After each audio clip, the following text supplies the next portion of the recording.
ನನ್ನ ಪ್ರಶ್ನೆ ಏನಂದ್ರೆ ಈಗ ಒಂದು ಸೈದ್ಧಾಂತಿಕ ಒಮ್ಮತ ಅಥವಾ ಭಿನ್ನಾಭಿಪ್ರಾಯ ಎರಡೂ ಇರಲಿ, ಎರಡನ್ನು ಬಹಿರಂಗ ಹೇಳ್ಬೇಕಲ್ಲ ಶಾಸಕರು. ನಾನು ಹಾಕಿದ್ದೇನಪ್ಪ, ನನಗೆ ನಿಮ್ಮ ಮೇಲೆ ವಿಶ್ವಾಸ ಇಲ್ಲ, ಅದನ್ನು ಕದ್ದು ಮುಚ್ಚಿ ವಿಶ್ವಾಸ ಇಲ್ಲ ಅನ್ನೋದೇನಿಲ್ಲ ಸರ್. ಇವತ್ತು ಒಂದ್ ನಿಮಿಷ ಹೇಳ್ತೀನಿ, ಅವ್ರಿಗೆ ಸಮಸ್ಯೆಗಳಿದ್ರೆ ಪಕ್ಷ ಐತೆ, ಕಚೇರಿ ಐತೆ, ಬಂದು ಸಮಸ್ಯೆಗಳನ್ನ ಪರಿಹಾರ ಮಾಡಕ್ಕೆ ನೂರಾರು ದಾರಿಗಳಿದೆ. ಆದರೆ ಇವತ್ತು ಈ ರೀತಿಯ ಒಂದು ಅಡ್ಡ ಮತದಾನ ಮಾಡಿದರೆ ಗೊತ್ತಾಗ್ಬೇಕಲ್ವಾ? ಪಕ್ಷದ ನಾಯಕತ್ವ ಜೊತೆ ಚರ್ಚೆ ಮಾಡಿಲ್ಲ, ಅದರ ಅರ್ಥ ಅಂದ್ರೆ ಪಕ್ಷದ ನಾಯಕತ್ವ ಅವ್ರಿಗೆ ವಿಶ್ವಾಸ ಇಲ್ಲ ಅಂತ. ಸರ್ ಆ ವಿಶ್ವಾಸ ನೋಡಿ ಸರ್, ಇವತ್ತು ಭಾರತೀಯ ಜನತಾ ಪಾರ್ಟಿ ಇವತ್ತು ಸದೃಢವಾಗಿ ಕೆಲಸ ಮಾಡ್ತಾ ಇದೆ. ಇವತ್ತು ಯಾವುದೋ ಒಂದು ಆಸೆಗಳನ್ನ ಈಡೇರಿಸ್ಕೊಳೋದಕ್ಕೋಸ್ಕರ ಇವ್ರಿಗೆ ಇಷ್ಟ ಬಂದಂಗೆ ಏನೋ ತೀರ್ಮಾನ ತಾಣ್ತಾರೆ ಅಂತ ಹೇಳ್ಬಿಟ್ಟು ಪಕ್ಷ ಅದು ನೋಡ್ಕೊಂಡು ಸುಮ್ಮನೆ ಕೂರಕ್ಕಾಗಲ್ಲ. ನಾವು ನಮ್ಮ ತೀರ್ಮಾನವನ್ನು ಮಾಡಲೇಬೇಕಾಗುತ್ತೆ. ಆದ್ರಿಂದ ಇವತ್ತು ಅಶೋಕ್ ಅವರು ಹೇಳಿದ್ದಾರೆ, ಇದರಿಂದ ಗೊತ್ತಾದಾದ್ಮೇಲೆ ಅವರಿಗೆ ಪಕ್ಷದಲ್ಲಿ ಯಾವ ರೀತಿಯಾದ ಒಂದು ನಡೆಯುತ್ತೆ, ಯಾವ ರೀತಿಯ ಒಂದು ಪನಿಷ್ಮೆಂಟ್ ಆಗುತ್ತೆ, ಎಲ್ಲವೂ ಕೂಡ ಒಂದು ಚರ್ಚೆ ಆಗ್ತಾ ಇದೆ. ಆಗ್ಲಿ ನಮ್ಮಂಥ ಕಾರ್ಯಕರ್ತರಿಗೂ ಇನ್ನೂ ವಿಶ್ವಾಸ ಜಾಸ್ತಿ ಆಗ್ತಾ ಇದೆ. ಯಾವುದೇ ಕಾರ್ಯಕರ್ತ ಮುಂದಿನಿಂದಲೇ ಯಾವುದೇ ಒಂದು ಪಕ್ಷದ ವಿರೋಧ ಚಟುವಟಿಕೆ ಮಾಡಬೇಕು ಅಂತಂದಾಗ 100 ಸರಿ ಯೋಚನೆ ಮಾಡಿ ತೀರ್ಮಾನ ಮಾಡಬೇಕಾಗುತ್ತೆ. ಇದು ಪ್ರಮಾದ ಆಗೋಕ್ಕೂ ಮುಂಚೆ ಅಲರ್ಟ್ ಆಗಿದ್ರೆ ಒಳ್ಳೆದಿತ್ತು. ಬೇರೆಯವ್ರನ್ನ ಮಾತಾಡಿಸ್ತೀನಿ, ವಾಪಸ್ ಬರ್ತೀನಿ. ರಘು ದೊಡ್ಡೇರಿ ಸರ್, ಇಬ್ಬರ ನಡುವಿನ ಜಗಳ ಮೂರನೇವ್ರಿಗೆ ಲಾಭ ಅನ್ನೋ ರೀತಿಯಲ್ಲಿ ಲಾಭ ತಗೊಂಡಿದ್ದೀರಿ. ಆದ್ರೆ ಬಹುತೇಕರು ಹೇಳ್ತಿದ್ದಾರೆ ಪ್ರಜಾಪ್ರಭುತ್ವದ ಕಗ್ಗೋಲು ಇಂಥದ್ದೊಂದು ಬೆಳವಣಿಗೆ ಯಾರು ಕೂಡ ನಿರೀಕ್ಷೆ ಮಾಡಲ್ಲ ಅಂತ. ಆಮಿಷಗಳನ್ನ ಒಡ್ಡಿ ಶಾಸಕರನ್ನ ಸೆಳೆಯೋ ಪ್ರಯತ್ನ ಇದು ಒಳ್ಳೆ ರೀತಿ ಬೆಳವಣಿಗೆನಾ ಅನ್ನೋ ಪ್ರಶ್ನೆ ಇದೆ. ಶ್ರುತಿ, ಮೊದಲನೇದಾಗಿ ನಾನು ಒಂದು ವಿಚಾರವನ್ನು ಹೇಳ್ತೇನೆ. ರಾಜ್ಯದ ಜನತೆಗೆ ತಪ್ಪು ಮಾಹಿತಿಗಳನ್ನ ನಾವು ಯಾರೂ ತಿಳಿಸಬಾರ್ದು. ಇವತ್ತೇನು ನಮ್ಮ ಬಿಜೆಪಿ ವಕ್ತಾರರು ಮತ್ತು JDS ಅವರು ಹೇಳ್ತಾ ಇದ್ದಾರೆ, ನಾವು ಸತ್ಯಶೋಧನಾ ಸಮಿತಿಯವರನ್ನ ಸಮಿತಿ ರಚನೆ ಮಾಡ್ತೀವಿ ಅಂತೇಳಿ ಅದೊಂದು ಬೂಟಾಟಿಕೆ. ಯಾಕೆಂದ್ರೆ ಸತ್ಯಶೋಧನೆ ಯಾವುದೇ ಸಮಿತಿನೂ ಯಾರು ವೋಟ್ ಹಾಕೋರು ಅಂತ ಹೇಳಕ್ಕಾಗಲ್ಲ. It's A confidential vote. ಯಾರು ವೋಟ್ ಹಾಕಿದ್ದಾರೆ ಅಂತ ಹೇಳಕ್ ಸಾಧ್ಯನೇ ಇಲ್ಲ. ಯಾಕೆ ಅಂತಂದ್ರೆ ಆಲ್ರೆಡಿ ಅದು ಡನ್ ಅಂಡ್ ಡಸ್ಟೆಡ್.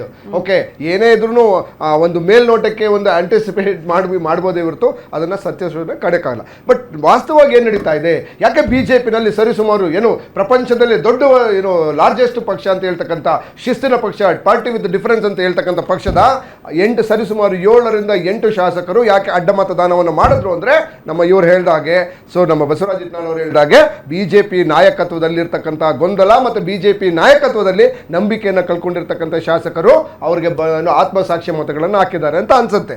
ಮೊದಲನೇದು ಯಾಕೆ ಈ ಜಗಳಗಳು ನಡೀತಾ ಇದೆ ಅಂತಂದ್ರೆ, ಒಂದು ಮೊದಲು ಹಿಂದಿನ ಸರ್ಕಾರದಲ್ಲಿ ಹಿಂದಿನ ವರ್ಷ ನಡೀತಾ ಇದ್ದೇನು BSI versus BLS, BS Yediyurappa ಮತ್ತು BL ಸಂತೋಷ್ ಅವರು ನಡೆಯುತ್ತಿದ್ದ ಶೀತಲ ಸಮರ ಈಗ BY ವಿಜಯೇಂದ್ರ ಮತ್ತು ಪ್ರಹ್ಲಾದ್ ಜೋಶಿ ನಡುವೆ ನಡೆತಿರ್ತಕ್ಕಂಥ ಶೀತಲ ಸಮರದ ಫಲವಾಗಿ ಇವತ್ತು ಬಿಜೆಪಿ ಈ ತಿಕ್ಕಟ್ಟಿಗೆ ಸಿಕ್ಕಾಕೊಂಡಿದೆ ಅಂತೇಳಿ ನನ್ನ ಭಾವನೆ.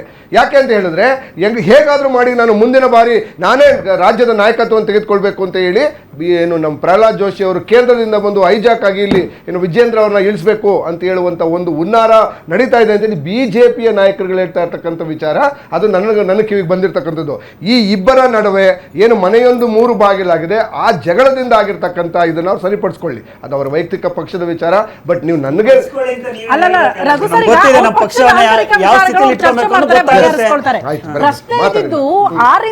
ಶಾಸಕರಿಗೆ ಆಮಿಷಗಳನ್ನ ಒಡ್ಡಿದ್ದೀರಿ, ನೋಡಿ ಶ್ರುತಿ, ನಾವು ಕಾಂಗ್ರೆಸ್ಗೆ ಇದ್ದಿದ್ದೆಷ್ಟು 135 ಶಾಸಕರು ಇದ್ದಾರೆ ಕಾಂಗ್ರೆಸ್ನಲ್ಲಿ, ಪ್ಲಸ್ 3 ಜನ ಇಂಡಿಪೆಂಡೆಂಟ್ ನಮ್ಮ ಜೊತೆನೇ ಇದ್ದಾರೆ. ಬಿಜೆಪಿ ಉಚ್ಚಾಟಿತ ಸೋಮಶೇಖರ್ ಅವರು 2 ಶಾಸಕರುಗಳೇನಿದ್ದಾರೆ ಅವರು ನಮ್ಮ ಜೊತೆ ಆಲ್ರೆಡಿ ಗುರುತಿಸ್ಕೊಂಡಿದ್ದಾರೆ.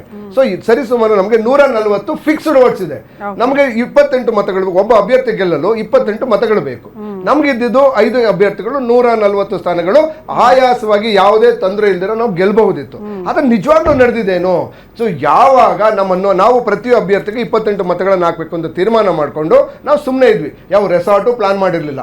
ಯಾವಾಗ ಮಾನ್ಯ ಕುಮಾರಸ್ವಾಮಿಗಳು 14 ಕಾಂಗ್ರೆಸ್ನ 14 ಶಾಸಕರ ಜೊತೆ ಮಾತಾಡಿ ನೀವು ಬನ್ನಿ ಅಂತೇಳಿ ಕೊನೆಗೆ 3 ಜನರಿಗೆ 50 ಕೋಟಿಯ ಆಮಿಷವನ್ನು ಯಾವಾಗ ಒಡ್ಡಿದ್ರು, ಆಗ ನಾವು ಆಬ್ವಿಯಸ್ ಆಗಿ ಕುಮಾರಸ್ವಾಮಿ ಅವರು ಮಾಡಿದಂತ ಕುದುರೆ ವ್ಯಾಪಾರದ ಇದಕ್ಕೆ ನಾವೇನ್ ಮಾಡಿದ್ವಿ, ಇರಪ್ಪ ರಿಸ್ಕ್ ತೊಳೋದು ಬೇಡ ಅಂತೇಳಿ ನಾವು ರೆಸಾರ್ಟ್ಗೆ ಕರ್ಕೊಂಡು ಹೋದ್ವಿ. ಆ ರೆಸಾರ್ಟ್ ನಲ್ಲಿ ನಾವು ಸ್ಟ್ರಾಟಜಿ ಏನ್ ಮಾಡಿದ್ವಿ, ಇಲ್ಲ ಬೇಡ, ಇನ್ ಕೇಸ್ ಏನಾದರೂ ತಪ್ಪಾಗಬಾರ್ದು ಅಂತ ಹೇಳಿ 28 ಇದ್ದದನ್ನ 30ಕ್ಕೆ ಮಾಡಿದ್ವಿ. ನಾನು ಇವತ್ತು ಪ್ರಶ್ನೆ ಕೇಳ್ತಾ ಇರ್ತಕ್ಕಂಥದ್ದು, ಇವತ್ತು ಈ ಎಂಟೈರ್ ಆಪರೇಷನ್ ಕಮಲದ ರೂವಾರಿ ಎಂಟೈರ್ ಆಪರೇಷನ್ ನಡೆದಿದ್ದೆಲ್ಲ ಕುದುರೆ ವ್ಯಾಪಾರದ ರೂವಾರಿ ಕುಮಾರಸ್ವಾಮಿಗಳು ಕಾಂಗ್ರೆಸ್ ರೀ. ಪ್ಲೀಸ್ ಕುಮಾರಸ್ವಾಮಿಗಳು ಒಂದ್ ನಿಮಿಷ ಓಕೆ ಯಾರು ಒಂದ್ ನಿಮಿಷ ಕುಮಾರಸ್ವಾಮಿಗಳು ಏನಾದ್ರು ಕುಮಾರಸ್ವಾಮಿಯನ್ನು ಕಾಂಗ್ರೆಸ್ ಶಾಸಕರಿಗೆ ಆಮಿಷವನ್ನು ಒಡ್ಡದೆ 14 ಶಾಸಕರ ಬಳಿ ಮಾತಾಡಿ ಆಮಿಷವನ್ನು ಒಡ್ಡದೇ ಇದ್ದಿದ್ರೆ 3 ಜನಕ್ಕೆ 50 ಕೋಟಿ ಆಮಿಷ ಒಡ್ಡದೇ ಇದ್ದಿದ್ರೆ ನಾವು ಈ ರೀತಿಯಾದಂತ ಇದನ್ನ ಮಾಡ್ತಾನೆ ಇರಲಿಲ್ಲ. ನನ್ನ ಅನಿಸಿಕೆ ಪ್ರಕಾರ ಕಾಂಗ್ರೆಸ್ ಶಾಸಕರು ಕಾಂಗ್ರೆಸ್ ನಮ್ಮ ಶಕ್ತಿ ನಮ್ಮಲ್ಲಿತ್ತು.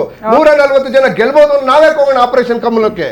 ಕಾಂಗ್ರೆಸ್ ವಕ್ತಾರ ರಿಯಾಕ್ಷನ್ ಏನಂದ್ರೆ ನಾವು ಯಾವುದೇ ರೀತಿಯ ಆಮಿಷಗಳನ್ನ ಒಡ್ಡಿಲ್ಲ, ಅವಶ್ಯಕತೆ ಇಲ್ಲ ನಮ್ಮ ನಮ್ಗೆ. ಪಕ್ಷದ ಶಾಸಕರಿಗೆ ಆಮಿಷಗಳು ಬಂದಿದ್ದು. ಅದಾದ ನಂತರ ಕುಮಾರಸ್ವಾಮಿ ಅವರು ಆಮಿಷ ಒಡ್ಡ ನಂತರ ನಾವು ರೆಸಾರ್ಟ್ಗೆ ಹೋಗಿ ನಮ್ಮ ಶಾಸಕರನ್ನ ಸೇಫ್ ಗಾರ್ಡ್ ಮಾಡ್ಕೊಂಡ್ವಿ.